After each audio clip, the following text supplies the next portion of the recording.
Today, RCAF and its membership is fighting nothing less than a battle for America's economic soul and our nation's moral integrity. You ranchers and the businesses that serve you and that you serve typify the best of America's rugged individualism and economic entrepreneurialism and competitiveness. Every day you honor your forebears and your ancestors' strength, toughness, and faith through the values that helped them tame America's frontiers and start the ranches that continue to supply America's heavy appetite for excellent meat. As an example of ranchers' ingenuity and toughness, I'd like to take you on a little historic journey back to an exotic island. The time is September 1942, and the island's in the Solomons, the Pacific Ocean, named Guadalcanal. After landing in August 1942, our United States Marines were desperately seeking to survive and hold on to a small piece of land surrounding Henderson Airfield, which they seized from the Japanese on day one and named after a Marine pilot who died in June of '42 in the Midway Battle. Japan's leaders, angry and eager to take back the island, sent one of their toughest fighters, Colonel Kiyomi Ichiki, and 900 of his crack assault troops to surprise the Marines and drive them off the island. And so Japan's Navy landed Chiki and his men 20 miles from Henderson Field in the jungle with the expectation that they'd shock the Marines and drive them back to the United States. Ichiki planned to cross the Tenero River there and launch the type of shock attack that had been successful time and time again, starting in China in 1931. But this time, something was different. You see, this time Ichiki was caught by surprise. He wasn't ready for America's ranchers, and he wasn't ready for a Marine who'd grown up on a ranch, who thought, you know, we need something better than just our guns to stop the Japanese when they come. And so he dismantled a fence on a nearby coconut plantation near the beach. I won't say stole it, borrowed it, and used that barbed wire to string a strand along the sandbar that the Japanese planned to cross. And the Japanese weren't prepared for that wire. And so their shock troops got hung up on the wire, and the Marines opened up with everything they had, and a bloodbath ensued. And over the next 12 hours, the United States Marines annihilated the Ichiki detachment and killed 800 of their best troops at the cost of 34 of our United States Marines. And if you all do the math, that comes out to about 24-1. Thank you, barbed wire, and thank you, ranchers. So the Marines' splendid performance showed that they were the equal of Japan's best in skill and courage, and furthermore, thanks to rancher ingenuity, they were superior in adaptability and innovativeness. So showing that same type of Marine resourcefulness, tenacity, and determination, RCAF, Bill Bullard, today are pursuing a complaint under America's Antitrust and Packers and Stockyards Act. And basically, under Section 1 of the Sherman Act, as it's called, RCAF has alleged that the big four meat packers, Tyson, Cargill, JBS, and National Beef, you all know them well, have conspired since 2015 to allocate the market for and to artificially fix, depress, suppress, and stabilize the prices they pay to you all for their fed cattle. Now, under the Packers and Stockyards Act, RCAF has alleged a series of anti-competitive activities by the Big Four, designed to restrain competition and artificially reduce the prices they pay you for fed cattle. And finally, our CAF and others have alleged a series of market manipulations that have violated the Commodities Exchange Act. Tonight, because I'm an antitrust lawyer and complex litigator, my talk will focus on the Big Four's alleged violations of the Sherman and Packers and Stockyards Act.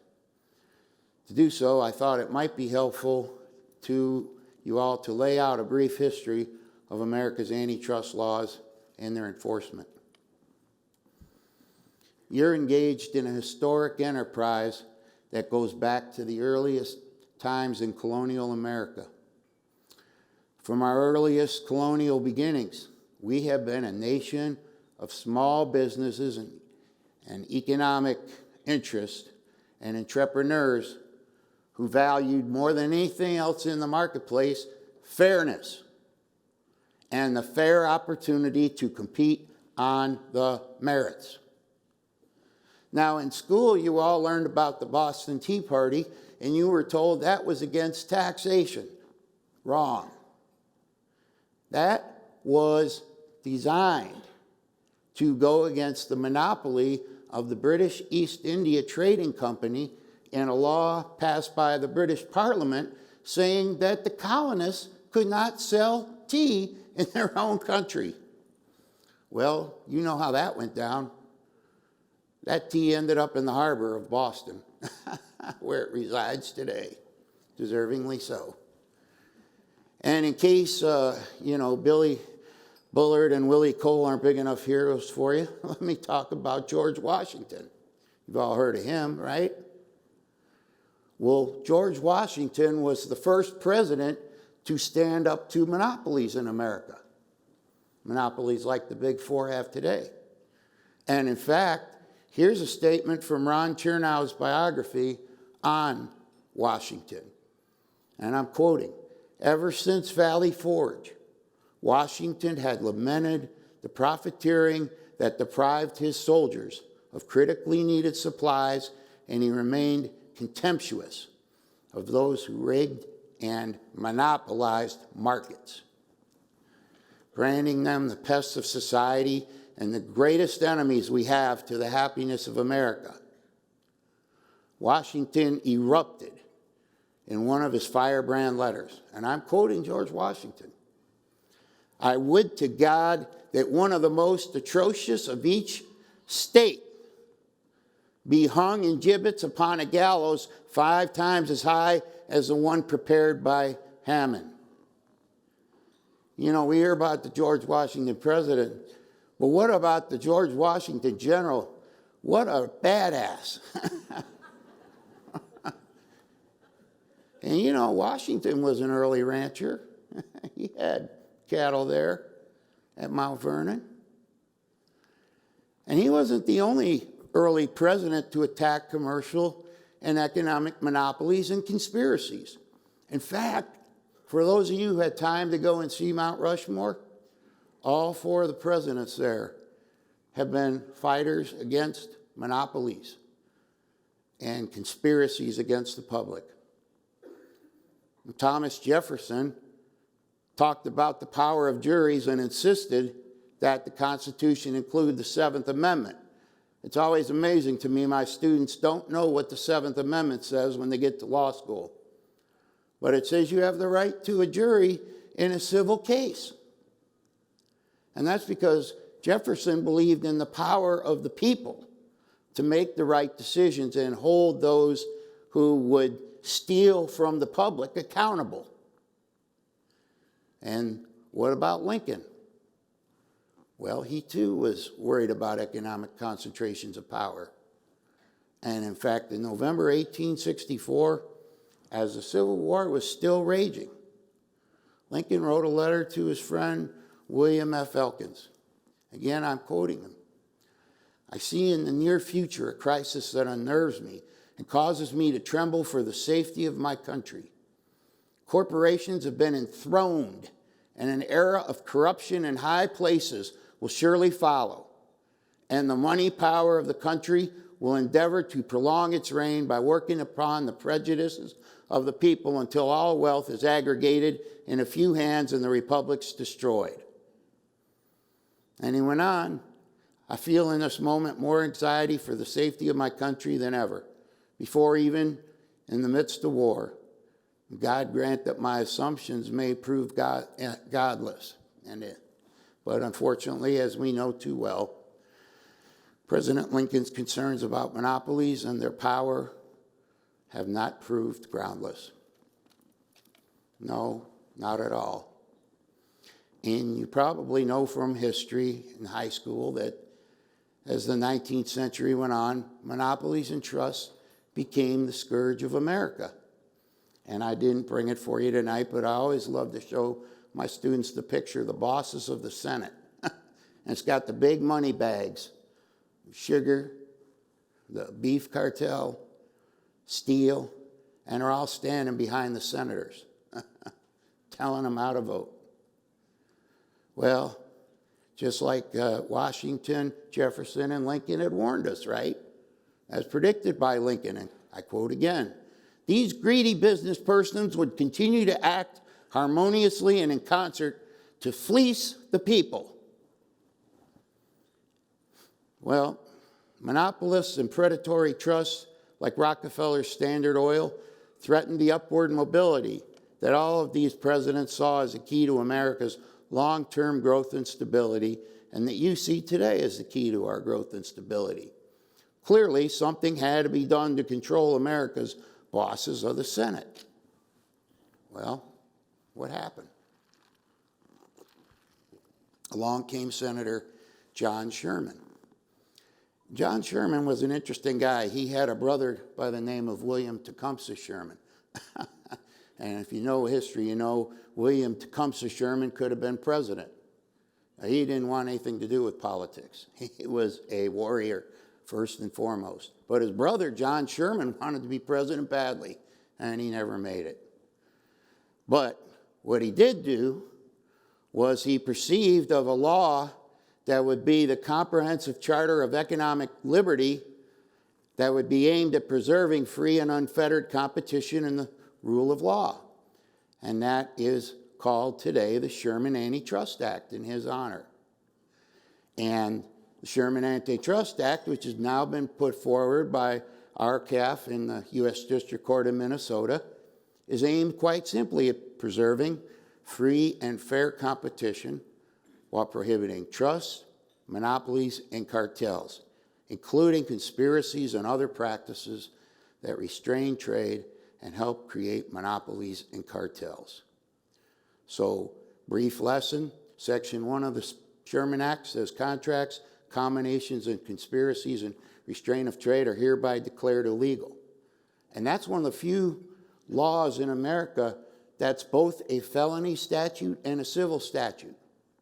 It's a felony that people who violate it should go to jail. And it's a civil statute that allows treble damages. That's 3 times the damages. And that's what our CAF is seeking on behalf of its membership. Section 2 is against monopolies, monopolization, and conspiracies to monopolize. Again, what do we see in the beef industry? Unfortunately, even though the Sherman Act was overwhelmingly passed in 1890, and try to think of the last time you heard of a piece of legislation that was passed by an overwhelming majority, only 5 dissenters. But yet, it was rarely invoked and was not enforced by the courts. So along came President Teddy Roosevelt, and he earned the name the Trust Buster because he started to use the Sherman Act, and he went after the Northern Securities and J.P. Morgan's railroad monopoly and Rockefeller's oil and refined gas monopoly. And Teddy Roosevelt's the one that brought the case to break up Standard Oil, a successful case, by the way. And Roosevelt was followed by William Howard Taft, who only had one time in office. And yet, you never hear this, but in 4 years, Taft broke up more trust than Roosevelt. Yet Teddy's got the name the Trust Buster. So let's call Taft Trustbuster too. And students don't tend to learn about the election of 1912, and it was an interesting election to me as an antitrust professor, because first it had 4 presidential candidates: Woodrow Wilson, Teddy Roosevelt, President Taft, and Eugene Debs, the socialist. And guess what the key issue in 1912 was? It was antitrust. And the 4 candidates argued to the public who would be the most aggressive in enforcing the antitrust laws and stopping America's conspiracies. And obviously, Teddy Roosevelt and Taft canceled each other out as Republicans, and that allowed Woodrow Wilson to sneak in. And as an aside, it was also one of the most interesting elections because Teddy Roosevelt was shot in the chest during a speech in Minneapolis. And he said, "Ladies and gentlemen, I have just been shot, so I'm going to have to abbreviate my remarks somewhat." And then he continued for 20 minutes till they took him to the hospital. Now, I hope none of you will reenact that event and put me down because you're tired and want to go home. And then Woodrow Wilson, who was ultimately elected, got a 4-inch cut in his scalp 2 days before that election due to an auto accident. Meanwhile, Taft's vice president candidate died the week before the election. So 1912 was some interesting time. And when Woodrow Wilson became president, he worked with Justice Louis Brandeis, who wrote a book called The Curse of Bigness, Attacking Monopolies, to reinvigorate the Sherman Act. And representatives like Robert Crossan of Ohio, a Republican, by the way, said that we had a failure to address the growth of monopolies, and that's going to result in industrial slavery if not addressed.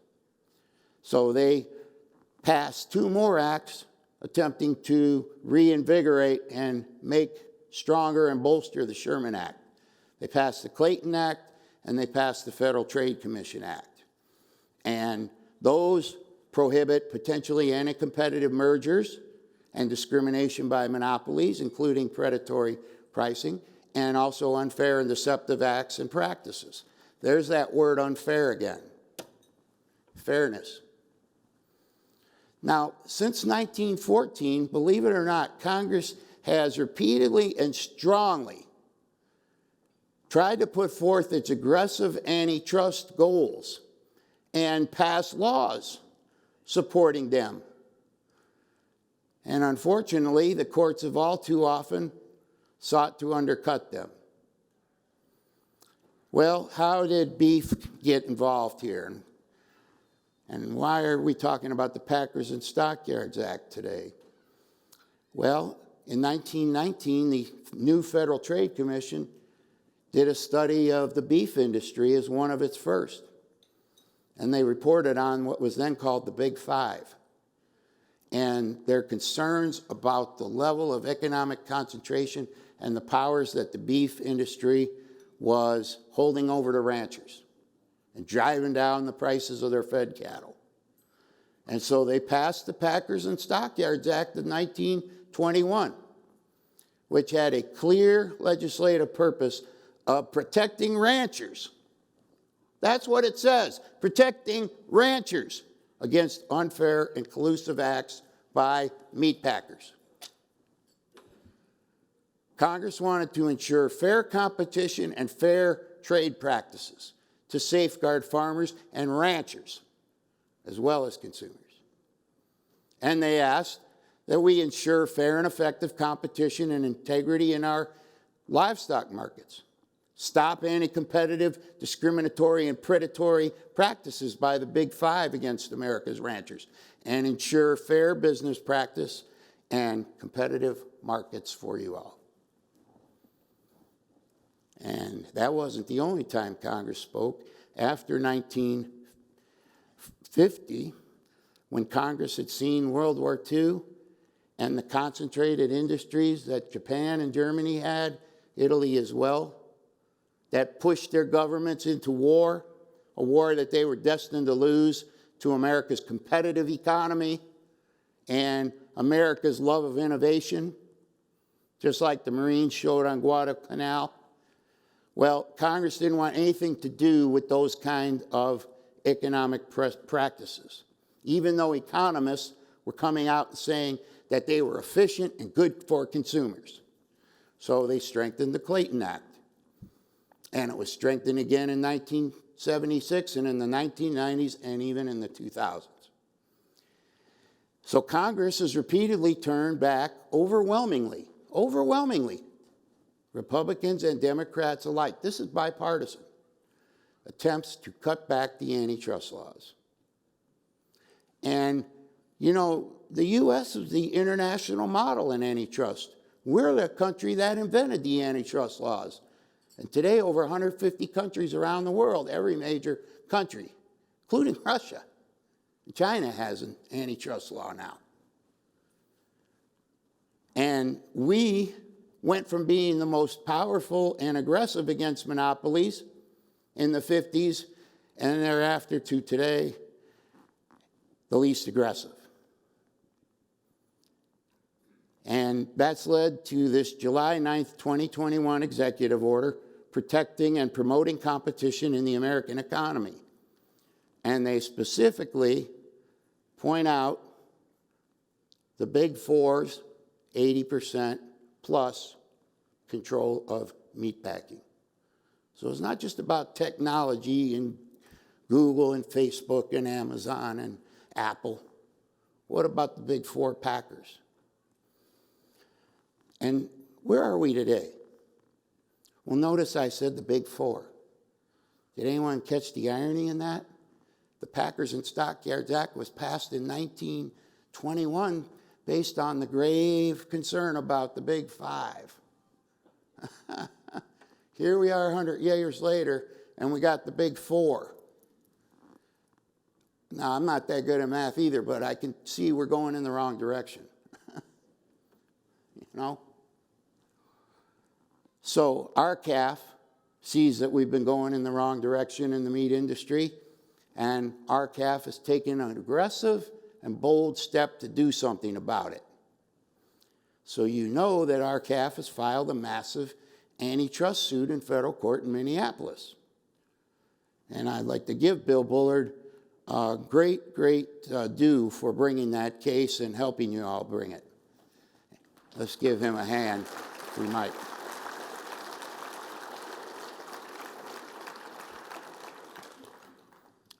Bill's an American hero. And that case is now before Judge John Thunheim in the U.S. District Court in Minneapolis. And I've had a case before Judge Thunheim, an antitrust case, and I found him to be fair and objective, and I hope he will continue to be. And as we've talked about, you know that this case now by RCAF and other plaintiffs is to enforce the Sherman Act and the Packers and Stockyards Act. At heart, RCAF's complaint vividly details in 222 pages, not counting the strong series of evidentiary appendices that go on. And they document clearly how the big four meatpackers today are providing little more to you than illusory competition. And in purchasing fed cattle from America's ranchers, they are colluding and conspiring to control and lower the prices that they pay you. And that's just wrong. And if George Washington was here today, maybe he'd hang him from the gibbets. Well, we can't do that. But RCAF's third amended complaint fully addresses and answers each of the concerns raised by the U.S. District Court in Minneapolis against the best antitrust attorneys in the country. And my God, they got 4 pages of them. They hired everybody, not taking any chances. But that's not going to stop RCAF, because RCAF has even gone so far as to identify and potentially in danger, the former Big Four employees and whistleblowers who brought this conspiracy by the meat packers to our attention. And I'd like to thank those whistleblowers for their courageousness and boldness. And so, yeah, as I said in the beginning, this is a battle for America's economic soul and our moral integrity.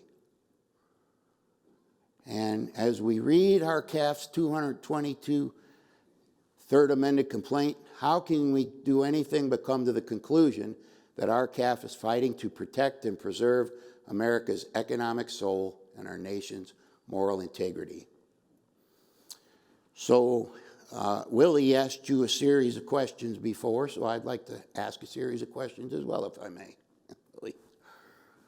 Should the courts carry out the dictates of the Sherman and Packers and Stockyards Act and hold the Big Four accountable for their conspiratorial actions to reduce the prices you receive for your fed American cattle? I can't hear you. Yes. Thank you. Should the court follow Thomas Jefferson's admonition about the Seventh Amendment and the importance of juries to allow RCAF's case to be heard by an objective panel of 12 American citizen jurors? Yes. We should have sent you all to Guadalcanal. Should the courts once and for all stand up for American citizens by standing up to the Big Four and saying no more? Yes. So let us hope and pray tonight that once and for all, America's courts will throw out the Chicago economics that talk about the free market, which ultimately means to them, let the business do whatever the hell it wants. And should the courts protect America's economy, our soul, and our moral integrity? And let's hope and pray that the court will allow a jury of objective citizen jurors to hear the massive evidence that's being compiled by RCAF and others as a shining and bright light upon their nefarious activities. As I said tonight, this is not a Democratic or Republican thing. This should not be political. Senator John Sherman was a Republican. Abraham Lincoln was a Republican. Teddy Roosevelt was a Republican. William Howard Taft was a Republican. Writing letters on behalf of RCAF have been Senators Thune and Rounds, as well as others in the government. So this is not a political thing. This is about America's soul and moral integrity. RCAF's complaint quite simply represents the best that America can offer. And the best that America can offer is our great ranchers, independent, rugged individualists and entrepreneurs who have never asked for anything other than for a fair break in the marketplace.